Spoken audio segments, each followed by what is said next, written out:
कार्तिक मास special saag मुगर recipe बिना पियाज रसुण रे माटी हांडी रे प्रस्तुत शाग मुग स्वाद श्रीमंदिर शाग मुग परी रहिबो एकदम बहुत सुंदर बहुत टेस्टी। नमस्कार, लिपा किचन रे आपण समस्त को अनेक अनेक स्वागत। आज आम शाग मुग बनैबा वीडियो टी प्रथम शेष जाए देखंतु, सब ट्रिक की फॉलो करंतु आउ एमिति घरे शाग मुग निश्चित भाव में प्रस्तुत करंतु।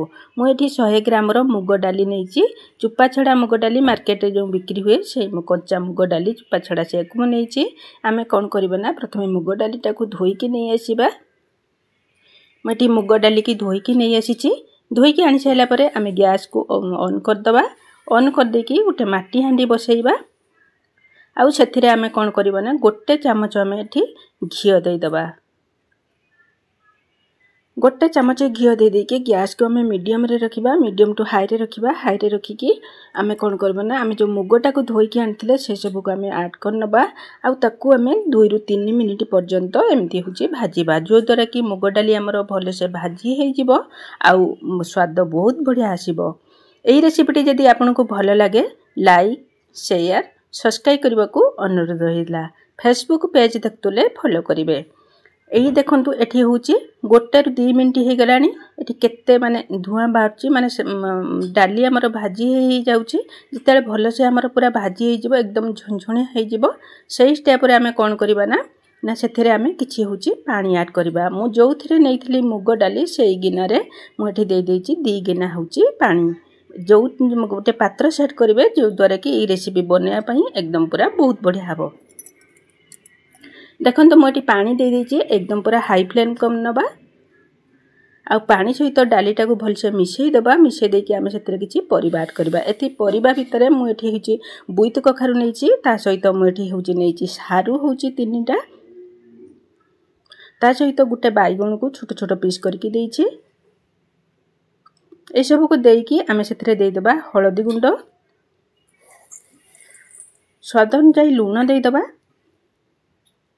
आउ ताको भलो से होची मिसई नबा। मिसई देकी आमे ताको होची घुड़न देकी आमे ताको होची सिजीबा पई छाड़ दबा।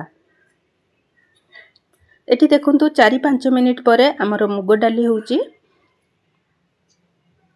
फुटी आइची। आउ एठी 50% भलिया होची हमर सिजी जाइथिबो निश्चित भाव रे। आमे सेही स्टेप रे कोन करिया, भल से टिके मिसई नबा। मिसई देकी आउ थरे हमें ताको घोड़े की छाड़ दबा आउ 3-4 मिनिट।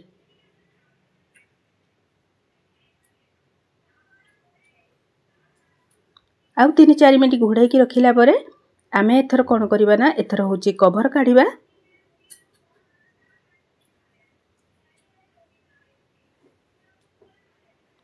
एठी देखंतु डाली हमर 80 ରୁ 90% भलिया सिजी गलानी। मु एठी हातर आपन को देखै दउची। देखंतु डाली सिजी आइची, किंतु हातरे खदड़ा खदड़ा हे कि लागुची। माने एही स्टेप रे आमे कोन करबा ना, गैस को टिके होची सिम कर दबा। सिम कर देकी आमे कोन करबा ना, जेहेतु मु शाग मुग बनौची, मु एठी कुछळा शाग गोटे बिडा नैची, आ ताको छोट छोट पीस करके काटिकी धोई के नै आछी। एई शाग को आमे थर होची ता भितरे ऐड कर नबा। आ गैस रे फ्लेम को एकदम हाई कर नबा। हाई करने की आमे शाग जेहेतु देले, तेणु ता पई टिके लूण आमे एठी दे दबा। लूण दे देकी आमे एठी कोन करबा ना, शागटा टिके होची मिसई नबा।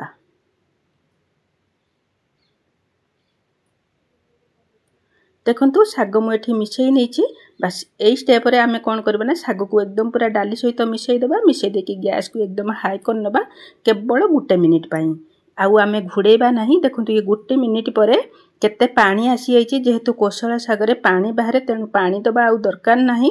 जेहेतु आमे शाग मुग बनौचनी, एई शाग मुग पई एई पानी ना हमर एकदम पूरा परफेक्ट अछि। आउ पानी दबा नहीं। एथर आमे कोन करबा ना, ता पई आमे गुटे छुंक प्रस्तुत करबा। मु एठी गुटे होची सरा बसै देइची, सेथरे आमे देइ दबा होची 2 चामच होची घियो। घियो को एकदम पूरा भल से हिट करनबा। ता सहित आमे गोटे चामच दे दबा जीरा, गोटे चामच दे दबा सोरिष, आ कंचा लंका सुखिला लंका 5-6टा। ताकू आमे ए छुंकटा को भल से हमें होची देइ दबा। दे देकी आमे ताकू किछि समय पई मिसैबा। जेतले आमे रसुण जीरा सब फुटी जिवो, सेही स्टेप रे कोन करे गैस को आमे बंद करनबा। बंद कर देकी आमे ताकू कोन करबा, ए छुंकटा को सीधा नेकी आमे होची शाग मुग भितरे ऐड करबा। ऐड कर साइला परे आमे ताकू कोन करबा ना, टिके होची मिसई नबा अल्प टिके मिसई साइला परे आमे सेथरे होची कोन करबा ना मु एटी पूर्वरु भाजी की रखिथिली बड़ी भजा ए बड़ी भजाटा को ता भीतर होची ऐड करबा ता सहित किछि कोरा नडिया देई दबा बस अल्प कोरा नडिया प्रथमे दबा अल्प कोरा नडिया देकी आमे ताकू टिके भलसे मिसई नबा देखंतु एथरो मिसी आइछि आउ टिके ता ऊपर कोरा नडिया देई दबा आउ ताकू दे देकी मिसई दबा एई माटी हांडी रो साग मुग रेसिपी बहुत सुंदर बहुत टेस्टी रहइबो जेहेतु माटी हांडी रे बना आइछि स्वाद टिके एकदम पूरा नियारे रहइबो आउ जेहेतु होछि घियो रे बना आइछि तेनु एक स्वाद एकदम पूरा मंदिर परि रहइबो निश्चित भाबे एई कार्तिक मासरे हबिष मासरे आपण एई साग मुग को निश्चित बनांतु आउ एई रेसिपीटी आपनको केमिति लागिछि मोटे कमेंट बॉक्स रे लिखिबा को जम्मा भी भूलिबेनी आपनको अनुभूति मो सहित शेयर करंतु एई भलिया वीडियो बनाया पाई लाइक टिए करंतु आ मते मोटिवेट करंतु जेमति मु सब बेले आपण पई एमति नुवा नुवा वीडियो नै आस्तबे रहिली बाय जय जगन्नाथ।